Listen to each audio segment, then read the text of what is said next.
on va décortiquer les réseaux sociaux, qu'est-ce qu'ils font, comment ils influencent nos émotions, nos comportements et au final, à présent, notre société globale et comment on interagit avec les autres. C'est un sujet que je trouve très important parce que ça nous impacte tous, j'allais dire malheureusement tous, mais au final c'est aussi des outils merveilleux qui nous aident à rester en contact et il faut juste trouver l'équilibre dans comment on les utilise, pourquoi on les utilise et mettre un petit peu des barrières pour notre propre protection.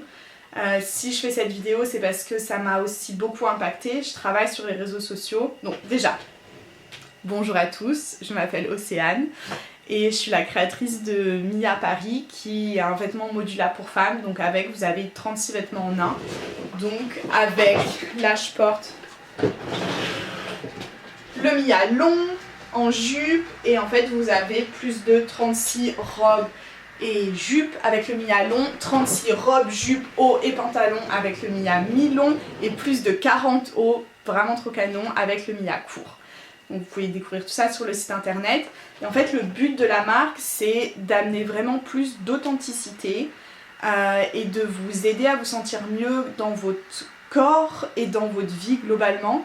Donc je suis très axée sur le développement personnel et de trouver des solutions pour qu'on puisse se sentir mieux et avancer et réaliser nos rêves. C'est quelque chose qui me tient vraiment à cœur et que je travaille chez moi depuis vraiment de nombreuses années et un petit peu tous les jours. Et c'est quelque chose que voilà, j'avais envie d'amener à travers Mia, que ça soit pas juste une marque où vous achetez un produit certes qui est ouf, parce que bon, 36 vêtements en un, c'est ouf. Surtout que les styles sont vraiment cool. Mais c'était vraiment de dire en fait, de se poser la question pourquoi déjà on a envie d'acheter souvent des trucs qu'on n'a pas besoin et d'avoir juste cette adrénaline sur le moment où on achète quelque chose mais après où c'est vide de sens parce qu'en fait on essaye juste de combler quelque chose à l'intérieur de nous qui manque et je sais pas, c'est vraiment genre ma mission de vie d'aider les gens à se sentir mieux à l'intérieur parce que ce qu'on montre à l'extérieur c'est quelque chose mais comment on se sent à l'intérieur c'est quelque chose d'autre. En fait si t'as pas confiance en toi, si tu te sens pas bien dans ton corps, si tu te sens pas bien avec les autres, bah en fait c'est vraiment dur au quotidien d'avancer. Donc du coup c'est ce que j'essaye de transmettre à travers Mia, les habits et tout ça, le message que j'apporte. Donc les Mia Talk, là c'est le premier. L'idée c'était de faire un format vidéo assez court mais pas trop court non plus et où justement on peut parler de sujets principalement féminins ou de la société, des sujets qui nous touchent, qui sont importants, dont on parle pas vraiment, de casser aussi certains tabous mais surtout de juste ouvrir la discussion et de vous proposer un autre point de vue sur certaines choses, de vous amener aussi un côté, le point de vue un petit peu émotionnel, scientifique, sociétal, de faire un petit peu un mix et après c'est vous avec ces éléments qui, en fait ce que vous voulez en fait. Donc du coup c'est des formats qui seront en général en live ou alors en vidéo YouTube comme celle-là où j'appuie sur enregistrer et juste je parle, je fais pas de montage, donc c'est aussi vachement un peu stressant et ça me met vraiment hors de ma zone de confort parce que voilà, c'est pas évident de juste parler comme ça devant vous, surtout quand je sais qu'il n'y a pas de montage. Quand je fais un montage, je sais que je peux rectifier les choses et tout ça, sauf que là, ça sera comme ça, donc voilà. Et surtout, le message que je veux faire passer à travers Mia et les Mia Talks, c'est d'amener plus d'ouverture d'esprit et que ça soit plus tabou de parler de santé mentale et de comment on se sent parce que dans notre société souvent quand on demande ça va, on se sent obligé de répondre oui même quand ça va pas et c'est pas évident d'en parler et j'ai souvent l'impression que si on parle que ça va pas pour nous, que c'est difficile ce qu'on vit, tout ça, on a tendance à avoir l'impression de se plaindre. En tout cas c'est mon sentiment à chaque fois que j'exprime que c'est pas facile pour moi. Après intérieurement je me dis putain Océane, genre bip juste arrête de te plaindre et puis avance et continue et de mettre un petit peu des coups de pied aux fesses pour continuer d'avancer et je l'ai fait pendant de nombreuses années et je pense que c'est pas enfin je le sais, c'est pas une attitude bienveillante et c'est pas une attitude durable sur le long terme pour notre santé mentale, même si ça produit des résultats. Donc voilà, l'idée c'est d'amener aussi beaucoup plus de douceur avec nous-mêmes, et les réseaux sociaux c'est un sujet qui me tient particulièrement à cœur, principalement, déjà parce que je suis assez souvent dessus pour mon travail, et que je me suis rendu compte qu'en fait ça contrôle ma vie sous certains aspects. Et c'est marrant parce que même si j'ai beau donner des excuses, je pense beaucoup de nous ont un problème avec... Enfin, beaucoup de personnes ont un problème avec les réseaux sociaux. C'est pas du tout un jugement. Dans ces vidéos, j'essaye justement d'être neutre, de juger personne et de froisser personne. Donc si vous vous sentez jugé, c'est pas intentionnel. Et c'est juste un fait en fait. Je pense que nos smartphones, quasiment tout le monde a un smartphone, c'est devenu une continuité de notre corps, on y est constamment dessus et en fait on a petit à petit perdu ce contact humain, et c'est très fréquent de voir deux personnes dans la même pièce sur leur téléphone qui se parlent pas, dans le métro tout le monde sur son téléphone, et en fait même dans les familles, même là pour Noël, il y a des scènes qui m'ont moi fait bizarre de voir tout le monde, enfin plusieurs personnes qui se voient très peu souvent, qui sont de la même famille, qui sont sur leur téléphone, qui se parlent pas pour Noël. Et en fait, je me suis posé la question, mais genre, comment on en est arrivé là ? Et parce que c'est aussi un outil merveilleux. Je suis pas du tout en train de dénigrer, de dire il faut arrêter d'utiliser les réseaux sociaux, tout ça. Bref, déjà, juste la petite parenthèse, aujourd'hui, ça tombait dans la thématique, je me sens pas au top de ma forme. J'aurais bien aimé faire cette vidéo en étant trop fraîche, en ayant mon bureau rangé, en ayant pris des notes, en ayant regardé tous les documentaires que je m'étais mis de regarder pour faire ce Mia Talk, tout ça. Et en fait, c'est pas ma réalité actuelle. Ça va, c'est pas dramatique, mais c'est juste que voilà, c'est une journée difficile pour moi personnellement. Et je me suis dit que j'allais quand même faire cette vidéo parce que ça me fait encore plus peur de la faire quand je me sens mal, donc voilà, autant y aller. Et d'oser montrer une certaine vulnérabilité. Je pense que c'est important, spécialement pour un sujet des réseaux sociaux, où on montre en général que ce qui est parfait, spécialement pour Instagram, où en fait c'est vraiment des mises en scène. Les influenceuses et les influenceurs sur Instagram, c'est leur métier, donc en fait ils veulent vous vendre du rêve, et ils font tout, c'est tout joli, c'est tout orchestré, c'est tout parfait, et en fait même pour une scène de la vie de tous les jours où on pense qu'ils ont juste pris une photo comme ça, non, il y a vraiment toute une mise en scène derrière, et ça peut nous rendre souvent tristes, et que ça peut déclencher le fait qu'on compare notre vie à leur vie, alors qu'en fait si on était vraiment dans leur vie et qu'on voyait tout ce qui s'y passait, peut-être qu'on se dirait ma vie est vachement mieux en fait, parce que dans l'extérieur, ce que les gens montrent, on sait pas ce qu'il y a à l'intérieur. Donc voilà, je vais pas prétendre avec vous qu'aujourd'hui je suis au top de ma forme, parce que c'est pas le cas, mais c'est pas grave, faut faire les choses quand même et avancer. Et spécialement ça, par exemple, des moments où je me sens pas bien et triste, où j'ai des conflits dans ma vie personnelle, où il y a des choses qui vont pas, le fait d'être sur les réseaux sociaux, et par exemple, pour moi personnellement, c'était plutôt l'hiver dernier où c'était vraiment pas facile, et de voir des photos de maman Instagram avec des enfants super calmes, où tout est rangé, le mari super attentionné et tout, en fait ça me déprimait, et j'aggravais les problèmes que j'avais déjà, ou en fait non, je créais des problèmes que j'avais pas, juste parce que je comparais ma vie à celle d'autres personnes. Et je pense que c'est un comportement très dangereux en fait, parce que ça entraîne notre cerveau à voir ce qu'on n'a pas plutôt que ce qu'on a. Donc déjà, je vais juste aborder rapidement psychologiquement ce que ça nous fait. Donc par exemple, déjà ça déclenche de l'adrénaline de voir les posts d'autres personnes, mais spécialement quand on poste un post, enfin quand on publie une photo, quand vous publiez une photo de vous, voilà, et qu'il y a beaucoup de personnes qui aiment, et ben en fait vous avez tout de suite de l'adrénaline, de l'émotion, comme quoi vous vous sentez reconnu, admiré, aimé, et en fait c'est comme si ça comme si le monde extérieur vous disait c'est bien, tu le mérites, t'as de la valeur, juste parce que t'as eu beaucoup de j'aime. Et au contraire, si vous en avez pas beaucoup, et ben on a tendance à se dire je suis pas assez, je suis de la merde, ou j'ai pas fait ça assez bien, ou en fait personne m'aime, ou ils ont dû me juger, pourquoi j'ai posté ça, blablabla. Bla. Donc c'est comme si en fait on cherchait notre approbation intérieure par rapport à celle extérieure que les gens donnent. Surtout que c'est un facteur qui est très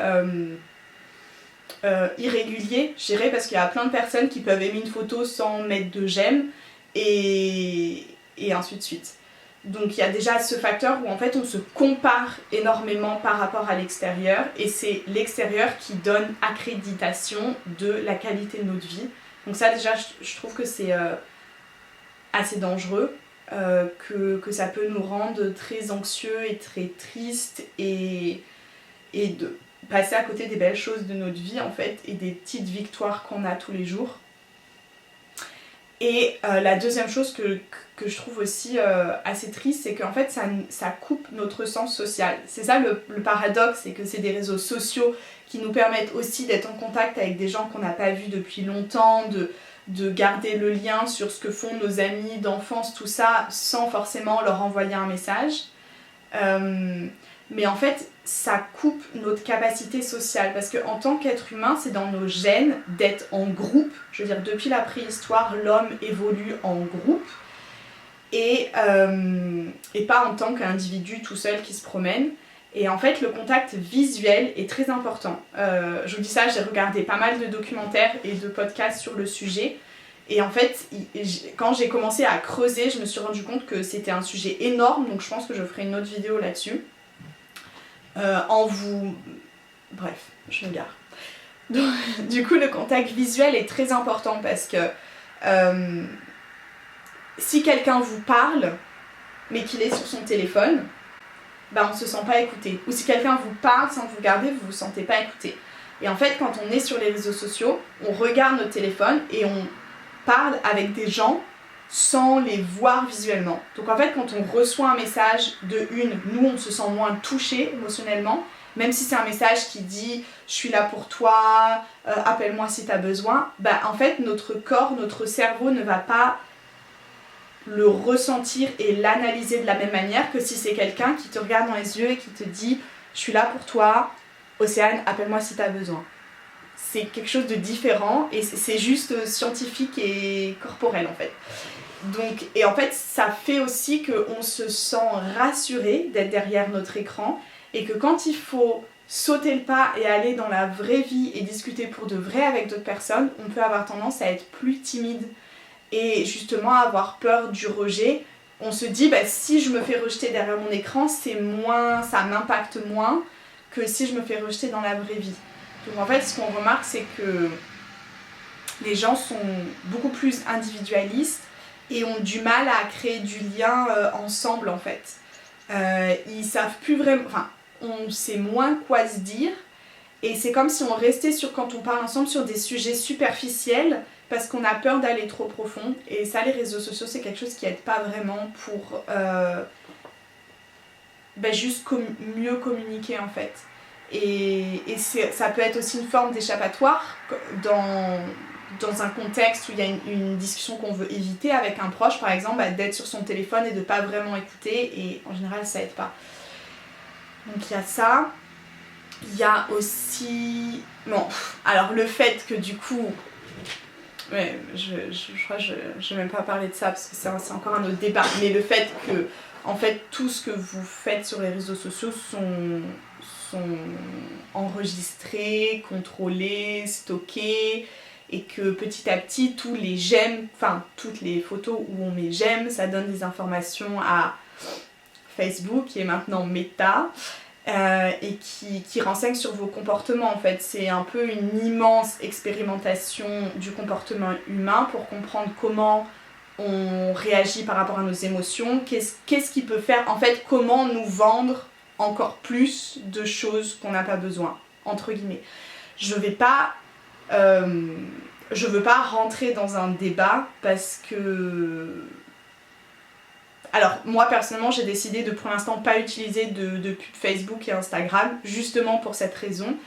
Mais pour des personnes qui commencent leur entreprise ou qui ont une entreprise, bah, c'est vrai que de faire de la publicité Facebook, on peut cibler vraiment des personnes qui seront potentiellement intéressées par notre produit et qui, en fait, c'est aussi un service. Ça dépend comment on gère son entreprise et dans quel but. Mais, par exemple, pour des gens qui apportent... qui font du coaching ou qui sont spécialisés pour aider des personnes avec telle ou telle problématique, bah, ces outils sont bien parce que tu peux cibler des personnes spécifiquement qui ont besoin de ce que tu leur offres. Mais comme dans tout, il y a des écarts, il y a des abus. Et ce que je trouve un peu dérangeant, c'est qu'en fait, bah voilà, tout ce qu'on fait, c'est observé, mais c'est pas que sur les réseaux sociaux, c'est partout sur Internet, en fait, avec les cookies, tout ça. Donc, bon, voilà. C'est un autre débat, je vais pas rentrer là-dessus.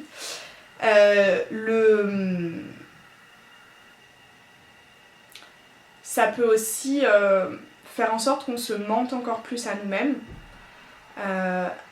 Ah oui, non, ouais, c'est ça que je voulais dire. Ou en fait, le truc, des fois, que je trouve dommage, c'est que... Oui, en fait, les deux sont en lien. Donc, ça peut aussi favoriser le fait qu'on se mente à nous-mêmes, dans le sens où, par exemple, si... tu te sens pas au top dans ta vie, mais que c'est dur de l'accepter, et ben le fait de poster des photos de toi quand tu te sens bien, quand t'es bien habillée, quand t'es entourée d'amis, quand tout ça, ben ça va permettre... C'est comme si c'était des preuves où tu te dis mais en fait ça va, ma vie c'est cool, et donc tu transmets cette image extérieure de tout va bien, même si à l'intérieur t'es en train de t'effondrer. Et je le sais parce que ça m'est aussi arrivé l'hiver dernier. Je postais très peu de choses personnelles, mais le peu de choses que je postais, c'était un jour où je me sentais bien, et du coup, ou des stories où je me sentais bien, et en fait, toutes les personnes qui voyaient ça pensaient que du coup j'allais bien, alors qu'en fait j'allais pas bien. Ou alors sinon je postais rien parce que j'étais pas bien. Et le truc qui peut influencer aussi de manière bof, je dirais, c'est qu'en fait, et c'est pas un jugement, ça, je le fais aussi, c'est que quand on voit des stories ou des posts de nos amis qui vont bien, qui daladi, enfin juste voilà, on se dit bah ils vont bien en fait, j'ai pas besoin de les appeler ou d'envoyer un message parce que globalement ça a l'air d'aller. Et puis en fait on n'a même pas l'impression que ça fait longtemps qu'on n'a pas eu de réel contact de communication avec eux, parce que vu qu'on voit des images d'eux ou des vidéos d'eux régulièrement, en fait voilà. Sauf que eux, ils le savent pas ça. Et donc en fait on perd aussi ce contact de juste vouloir envoyer un message à une personne qu'on aime, appeler une personne qu'on aime, et je trouve ça vraiment dommage, même si on est tous très occupés dans notre vie. En fait c'est pas une excuse, un message ça prend 2 minutes, un appel ça peut aussi être un appel court, on peut envoyer une vidéo de nous où on... Ah oui, donc c'est ça, scientifiquement ils disent que c'est aussi mieux donc bien sûr d'appeler la personne, mais ce qui est bien aussi, c'est soit d'envoyer un message vocal, parce que la personne qui entend, elle a notre voix, donc en fait elle se sent plus proche de nous, ou encore mieux, de faire une vidéo de nous qu'on envoie à la personne. Et en fait c'est juste que notre corps et notre cerveau enregistrent mieux l'information, et c'est émotionnellement on l'intègre mieux que si c'est juste un message texte. Et donc après, la deuxième chose que je trouve intéressante de contrôler, c'est le temps qu'on y passe en fait.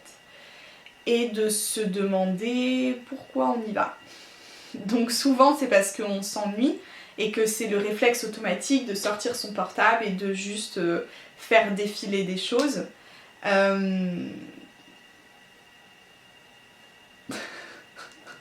Voilà.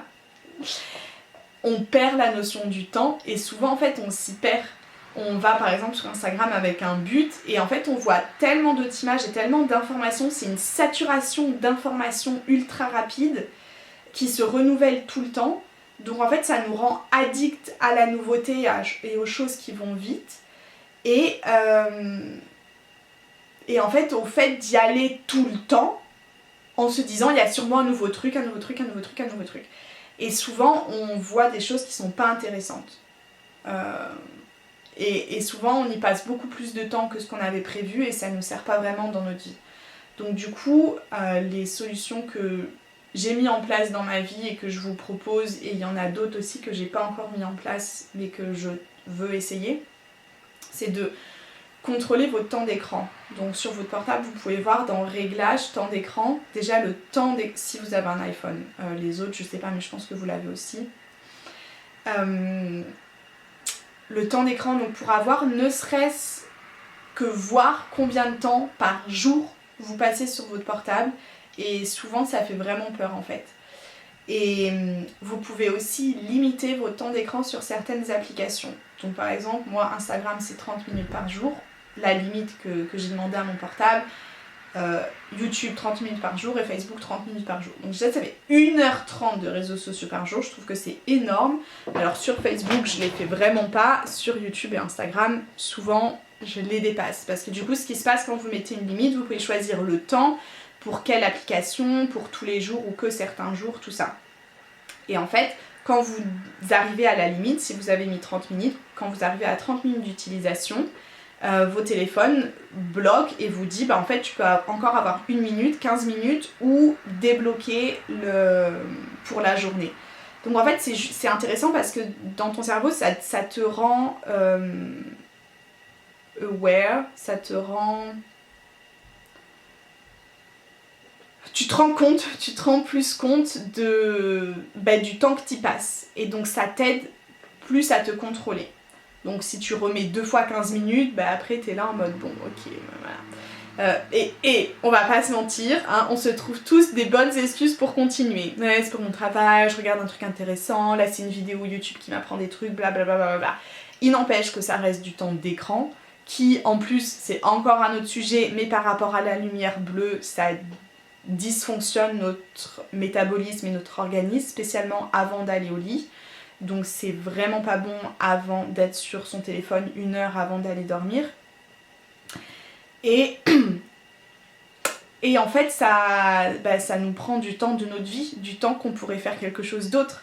Apprendre une langue, lire un livre, développer une nouvelle capacité, dessiner, parler avec quelqu'un, plein d'autres possibilités en fait. Donc quand on voit par exemple la moyenne en général c'est genre 2h30 d'écran par jour que sur le portable, moyenne générale, mais il y en a qui sont plus, il y en a qui sont moins, ça dépend les semaines, tout ça.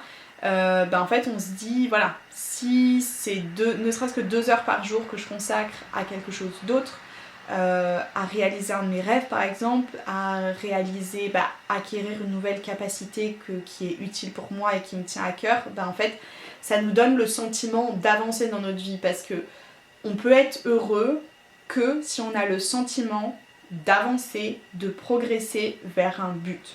Et en général c'est plutôt vers notre futur moi, la personne qu'on rêve de devenir.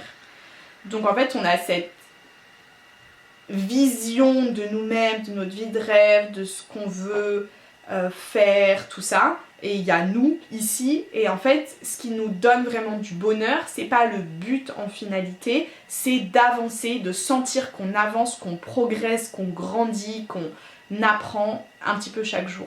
Et en fait les réseaux sociaux ça nous aide pas vraiment. Ça peut nous aider, oui, parce qu'il y a aussi des choses très intéressantes et c'est un savoir qui est disponible et gratuit, mais encore une fois ça dépend qu'est-ce qu'on regarde sur les réseaux sociaux et comment on l'utilise. Donc je dirais c'est important de suivre des personnes qui nous intéressent vraiment, du contenu qui nous plaît et du contenu qui nous fait du bien. Si de voir le profil d'une fille Instagram vous déprime de votre vie, de votre corps, de votre mec, de votre travail, tout ça, ne la suivez pas en fait. Parce que c'est genre vous faire du mal pour rien. Donc suivez des comptes qui vous font du bien, suivez des comptes qui vous donnent des informations aussi positives ou sur le monde, tout ça. Et limitez votre temps d'écran, donc avec de limiter son temps d'écran. Vous pouvez aussi en fait que toutes vos applications soient off. Moi jusqu'à 10h, en fait j'ai trouvé ça parce que le matin souvent je me réveillais et j'allais sur mon portable et en fait le réflexe automatique où j'arrivais pas à m'en empêcher c'était réseaux sociaux, et je me donnais l'excuse, oui mais si j'ai reçu un message dans la nuit, il faut que je réponde, ouais que dalle. Donc j'arrivais juste pas à me contrôler avec ça, donc je me suis dit bon bah on va prendre les mesures fortes. Donc du coup mon portable avant 10h, en fait je ne reçois rien, toutes les apps sont bloquées. Et donc comme ça me permet de faire d'autres choses le matin et de commencer à bosser sur mon portable à partir de 10h et de tout faire d'un coup. Donc ce qui peut être intéressant, c'est de se réserver des planches horaires au lieu d'y aller par-ci par-là, de se dire bon ben là de 17 à 18 je fais tout ce que j'ai à faire sur les réseaux sociaux pendant un laps de temps, et puis après mon portable j'y touche plus. Ce qui est aussi utile, c'est de pas avoir les notifications, donc comme ça votre portable il sonne pas tout le temps. Je sais qu'en fait ça fait du bien, parce que quand notre portable il sonne, quand on reçoit des notifications, des messages, on a l'impression que les gens pensent à nous et que du coup on est important et qu'on n'est pas tout seul. Oui, sauf que en fait non. Donc il vaut mieux, on est déjà assez saturé de tout autour de nous, c'est bien d'épurer un petit peu les choses pour avoir une clarté mentale et de diminuer les nuisances qui peuvent l'être, donc arrêter les notifications, et aussi de mettre votre portable en mode avion. Mon portable est très souvent en mode avion, en fait. Ça fait trop chier mon mec, parce que chaque fois qu'il veut me joindre, il peut pas. Mais en fait, c'est mon moyen à moi de me couper de ça, et que quand je travaille, et ben, j'ai pas de distraction, de bip de ci, de ça, ou parce que des fois je fais un truc et je me dis oh, je devais faire ça, et après je le fais, puis tu vois, je me perds dans le truc et je fais d'autres choses, et puis voilà. Et en fait, mon focus se perd complètement, et les réseaux sociaux, ça nous défocus absolument, c'est un truc de fou comme ça nous défocus, et comme en fait ça désentraîne notre cerveau à être attentif et focus sur une seule chose. Donc en fait, plus on va passer de temps sur les réseaux sociaux, en général dans notre vie, spécialement jeune, enfin voilà, plus on va avoir du mal à être concentré de manière intense sur une tâche. On aura tout le temps, dès que c'est dur, dès que ça nous plaît pas trop, on aura tendance à vouloir, comme un réflexe addictif boulimique, d'aller sur les réseaux sociaux pour se changer l'esprit. Et en fait non, ça nous fait perdre notre focus complètement, et ça je m'en suis rendu compte vraiment dans mon travail, où j'ai besoin d'être concentrée pendant plusieurs heures sur quelque chose de très précis, où des fois c'est vraiment dur pour moi de rentrer dans cet espace, de trouver ce moment de concentration intense, et mon cerveau il veut tout le temps prendre mon portable, aller sur Instagram, et je me dis oui 2 minutes, et en fait non. Donc ça c'est quelque chose que je trouve vraiment très important, parce que c'est hyper important d'être en mesure de pouvoir rester concentré sur une tâche pendant un laps de temps assez long, si on veut avancer et progresser, tout ça. Et en fait, on perd extrêmement beaucoup de temps de notre journée à pas être focus sur une tâche, parce qu'on en fait plein de petites qui perdent du temps. Bref. Voilà, je pense que j'ai plus ou moins fait le tour, et que je veux pas faire que cette vidéo soit trop longue. Je vais en faire une autre... je ne sais pas quand, mais bientôt, avec pas que moi qui parle, avec plus des scientifiques qui expliquent, des vidéos d'autres trucs, une vidéo un peu plus calée, avec des chiffres et tout. Là je pense que ça sert à rien que je vous sorte des chiffres, parce que en fait, bon, je vais pas dire, je pense que tout le monde en a conscience, mais je pense que énormément de monde que à l'intérieur de vous, vous avez conscience que vous passez peut-être trop de temps sur les réseaux sociaux, et peut-être pas pour les bonnes raisons, et que ça vous aide peut-être pas à vous sentir mieux ou à avancer vers les buts que vous voulez. Donc c'est pour ça que ça sert à rien que je vous sorte des noms qui veulent rien dire. Je pense que c'est juste une responsabilité qu'on a avec nous-mêmes, mais qu'en tant qu'être humain, il faut se rappeler que en fait on est des animaux, et qu'on a besoin de contact humain. Enfin, regardez les bébés chats. En fait on est des bébés chats. C'est juste que quand on grandit, on a l'impression que non, mais on a besoin de contact humain, on a besoin de contact physique, de se regarder dans les yeux, même des personnes qu'on connaît pas. Quand vous marchez dans la rue, que personne vous regarde dans les yeux, c'est triste. On a besoin de sourire, de voir d'autres personnes sourire, on a besoin d'avoir du contact physique avec les personnes qui sont proches de nous. C'est prouvé scientifiquement encore et encore et encore que l'être humain, on a besoin pour être heureux, pour avoir un bon fonctionnement, pour être en bonne santé, d'avoir du contact physique. Ma vidéo elle s'est arrêtée toute seule. Donc je disais qu'on a besoin de contact physique d'autres personnes et de chaleur humaine en fait. Et les réseaux sociaux ça nous amène pas de la chaleur humaine, ça nous amène juste de la distance sociale. Donc encore une fois, de juste peser le pour et le contre et de juste avoir une utilisation consciente des réseaux sociaux, de comment on les utilise et qu'est-ce qu'on fait dessus, et d'avoir en tête que en fait ce qui est vraiment important c'est de passer du temps avec les gens autour de vous, les gens qui vous aiment, votre compagnon, vos enfants, vos parents, vos grands-parents, les gens qui sont autour de vous et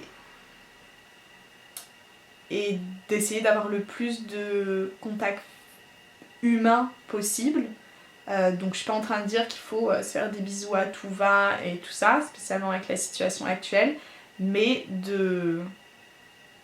essayer d'avoir de la chaleur humaine ou quelque chose de plus humain que juste un écran et tout ça. Et de parler aux gens dans la vraie vie, même des inconnus. Donc voilà. Et ah oui, donc j'ai vu pas mal de vidéos sur un mec qui lui prône complètement de sortir des réseaux sociaux, spécialement quand on n'a pas d'utilité professionnelle à y faire et que c'est juste comme ça, et spécialement quand on poste pas de photos et qu'on y va que pour regarder la vie des autres. C'est bien de se faire une petite cure.